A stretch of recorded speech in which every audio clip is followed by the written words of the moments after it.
আফগানিস্তানকে নিয়ে বানানো আইসিসির নতুন ভিডিও, সেখানেই দেখা গেল হাতে ট্রফি তুলে নিচ্ছেন দলটির অলরাউন্ডার গুলবাদিন নাইব।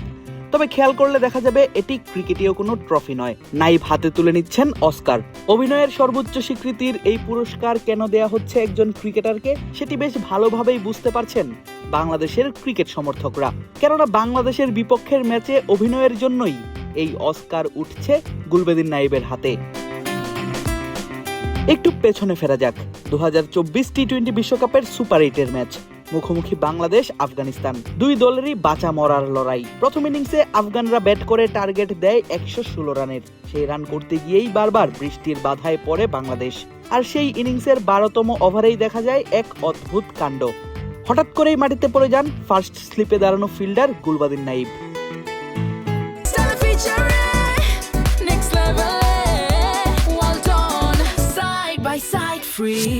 বৃষ্টি এনে বাংলাদেশ পিছিয়ে ছিল আফগানদের থেকে।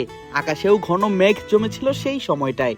তাই কোচ জোনাথন ট্রট বলছিলেন স্লো ডাউন, ডাগআউট থেকে ইশারা দেন ধীরে বল করতে। তবে বার্তাটির ভিন্ন এক মানে বুঝেন স্লিপে দাঁড়ানো গুলবাদিন। তিনি ক্র্যাম্পের অভিনয় করে লুটিয়ে পড়েন মাটিতে, নষ্ট করতে থাকেন সময়। আর এর মাঝেই হানা দেয় বৃষ্টি। ফলে ম্যাচটা আরো কঠিন হয়ে যায় বাংলাদেশের জন্য। শেষমেশ বৃষ্টি আইনে 8 রানের জয় তুলে নিয়ে সেমিফাইনাল নিশ্চিত করে রশিদ খানের দল। সেই অভিনয়ের কথা বলতে গিয়েই গুলবাদিন নাইব আইসিসিকে বলেন, অনেকেই তাকে বলেছেন এমন অভিনয়ের জন্য তার অস্কার পাওয়া উচিত।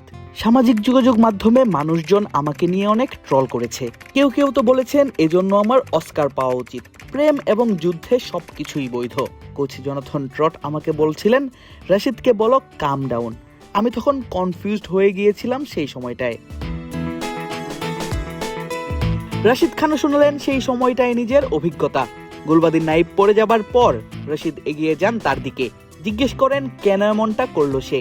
তারপর জায়ান্ট স্ক্রিনে যখন রিপ্লে দেখানো হলো জোনাথন ট্রটের ক্লিপটা, তখন রশিদ ভাবলেন ট্রট হয়তো পড়ে যাবার জন্যই ইশারা করছেন। আর এমনটা বলেই দুজন মেতে উঠেন অট্টহাসিতে। আফগানদের বিপক্ষের ম্যাচ হেরে বিশ্বকাপ শেষ হয় তখন বাংলাদেশের।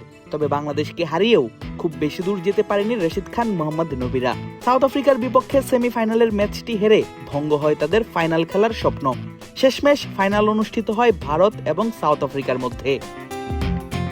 তবে সেবারের টি-20 বিশ্বকাপে গুলবাদিনের এমন অদ্ভুত কাণ্ড দর্শকরা মনে রাখবে বেশ অনেক দিন। আদিব আশরাফ, ক্রিক ফ্রেন্জি।